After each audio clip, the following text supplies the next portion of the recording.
강론을 올리는 집사 파더입니다. 오늘은 6월 7일 삼위일체 대축일입니다. 오늘 강론을 시작하기에 앞서 많은 분들이 삼위일체가 정확히 무엇을 의미하는지 알고 싶어 하실 거라 생각됩니다.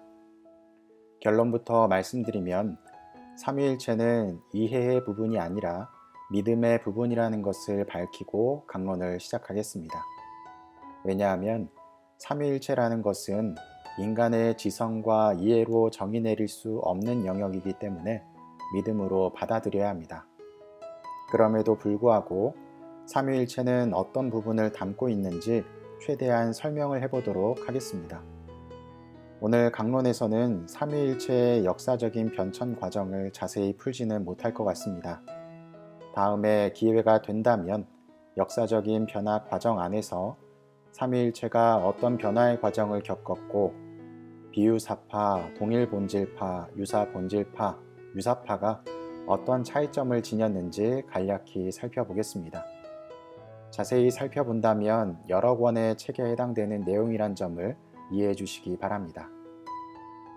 우선 삼위일체란 내용은 말 그대로 세 위격과 하나의 본성을 지녔다는 말입니다. 여기서 사용되는 위격이라는 말은 페르소나라는 말인데 가면이라는 뜻을 지니고 있습니다. 그래서 마치 한 명의 사람이 여러 가지 가면을 쓴 것처럼 모습을 달리한다는 것을 의미합니다. 이러한 부분으로 주로 첫 영성체를 준비하는 아이들에게 설명하곤 합니다. 그러면서 예를 드는 것이 아버지와 어머니의 역할에 관해서 비유를 들어 설명합니다. 아버지는 한 명의 인격체이지만 직장에서는 직급으로 불리우고 자녀에게는 아빠로, 아내에게는 배우자의 역할을 수행합니다. 마치 성부와 성자와 성령께서는 이와 같다는 비유를 사용합니다. 그러나 여기에는 커다란 오류가 존재합니다. 세 위격을 설명하기 위해서 각각의 역할에만 설명의 주안점을 두었을 뿐 세 위격이 어떻게 존재하고 활동하는지에 대해서는 밝히고 있지 않기 때문입니다. 세 위격은 하나의 본성을 지니기 때문에 한 본체이지만 세 위격으로서 각각 독립적으로 존재합니다.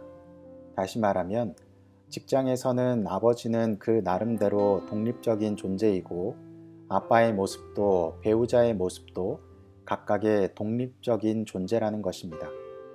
그런데 그 독립적인 존재는 사실 하나라는 것입니다.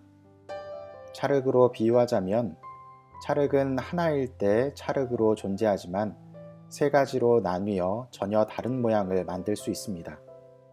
분리했기 때문에 독립적이고 각자의 모양을 지니고 있지만 본성은 같은 찰흙입니다. 그런데 그 떨어진 찰흙은 떨어져 있지만 또한 하나입니다. 아마 여기까지 들으시면서 이게 무슨 말이지 싶은 부분이 존재할 것입니다. 그것이 바로 이해가 아니라 신앙으로 믿고 넘어가야 되는 부분입니다. 이 삼위일체는 그 근거가 어디 있을까? 가장 커다란 근거는 예수님에게서 나옵니다. 예수 그리스도의 존재가 성자의 존재를 증명하고 있고 성자를 통해서 하느님이신 성부의 존재가 명확해지며 성부와 성자를 통해서 성령의 존재가 밝혀졌기 때문입니다. 이것으로도 부족하다면 성경적인 근거를 찾아볼 수 있습니다. 그 근거는 창세기 1장 26절에서 볼 수 있습니다. 우리와 비슷하게 우리 모습으로 사람을 만들자. 여기서 하느님은 우리라는 표현을 사용합니다. 여기서 복수로 사용된 이유는 세상을 창조할 당시에 이미 성부와 성자와 성령께서는 함께 계셨다는 성경적인 근거가 될 수 있습니다. 또한 창세기 18장 2절에 나오는 세 사람이라는 표현도 성부, 성자, 성령의 근거가 됩니다. 물론 조금 더 깊이 들어간다면 창세기가 쓰여진 당시의 사람들이 이미 성부와 성자와 성령의 하느님을 알고 있었기 때문에 그렇게 작성했을 수도 있지만 그 외에 많은 구약 성경의 내용을 살펴보더라도 성경적인 근거가 충분하리라 생각됩니다. 한 가지 책을 소개해드리고 싶은데요. 윌리엄 폴 영의 오두막이라는 책을 소개하고 싶습니다. 자세한 내용은 기회가 되신다면 영화로도 나와 있으니 찾아보시기 바랍니다. 책에서 주인공은 맥이라는 남자입니다. 맥의 가족은 휴가 중에 막내딸 미씨가 납치를 당하게 됩니다. 그리고 잔인하게 살해되었을 가능성을 보여주는 딸의 원피스가 오레곤주의 들판 깊숙한 곳에 버려져 있는 오두막에서 발견됩니다. 4년 후 슬픔 가운데에서 살고 있던 맥에게 하나의 수상한 쪽지를 받게 됩니다. 거기에는 이렇게 써 있습니다. 맥켄지, 오랜만이군요. 보고 싶었어요. 다음 주말에 오두막에 갈 예정이니까 같이 있고 싶으면 찾아와요. 파파. 수상히 여겼지만 맥은 쪽지의 내용대로 딸이 살해당했을 것으로 보이는 오두막으로 향하게 됩니다. 그리고 거기서 하느님으로 추정되는 인물을 만나게 됩니다. 거기서는 3명의 인물을 만나게 되는데 그들은 모두 싫지 않은 인간의 형상을 지닌 인물로 등장합니다. 그리고 각각이 독립적으로 존재합니다. 바로 하느님과 예수님, 성령이었습니다. 그들의 관계는 이런 도표로 표현됩니다. 또한 책의 내용을 인용하면 우리는 3명의 개별적인 신이 아니에요. 그리고 삼위일체란 마치 한 사람이 남편이자 아버지, 직장인인 것처럼 3가지 측면을 가진 하나의 신에 관해서 말하는 것도 아니죠. 나는 한 하느님이자 3명의 인격이며 각각은 완전히 또한 전적으로 하나예요.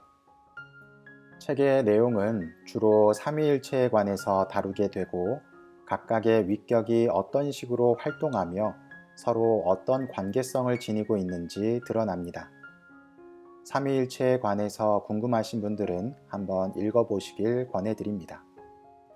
마지막으로 삼위일체에 관해서 여러 가지 표현 방법 중에 관계에 관해서 아우구스티노 성인은 어떻게 표현하고 있는지 설명하며 오늘 삼위일체 대축일의 강론을 마칠까 합니다.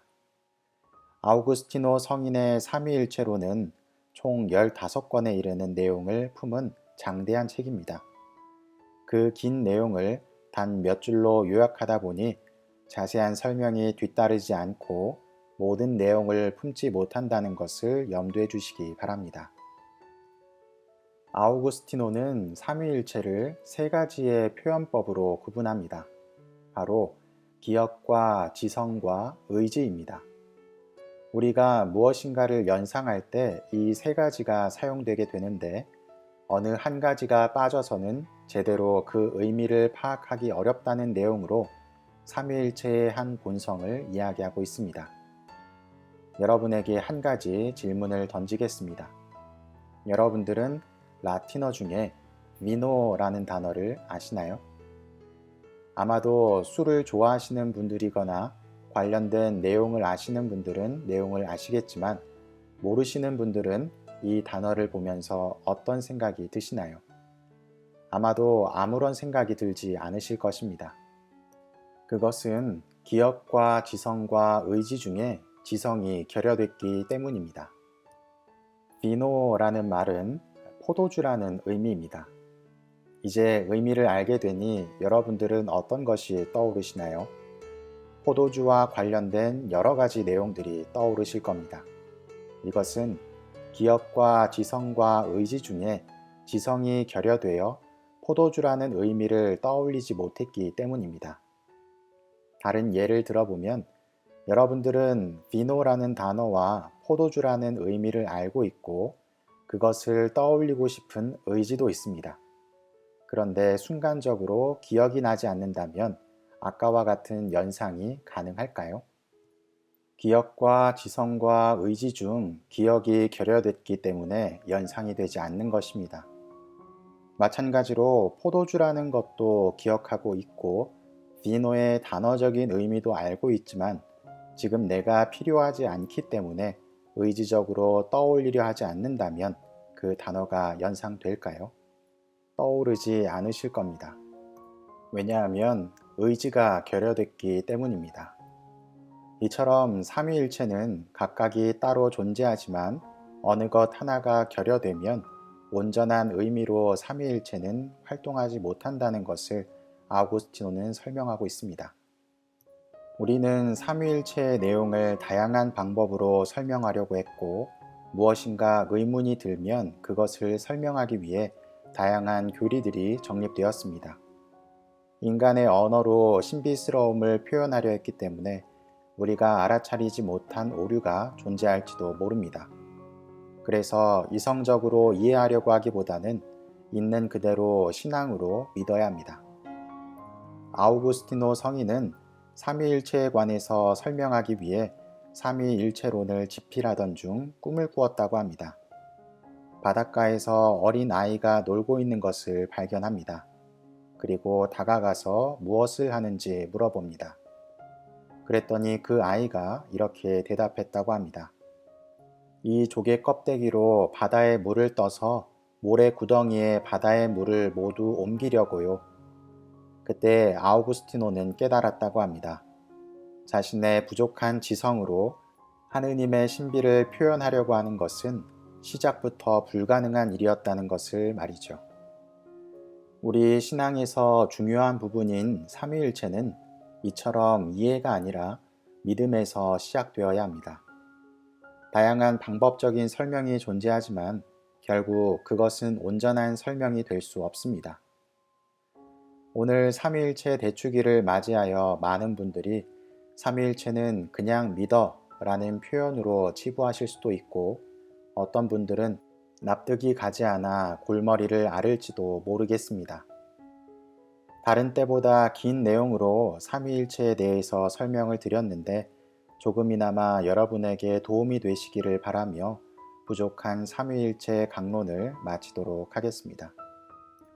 혹시나 영상을 보시고 더 궁금한 점이 있으시다면 오늘 이 영상에 댓글로 남겨주신다면 제가 찾아보고 또 답변을 드리도록 하겠습니다.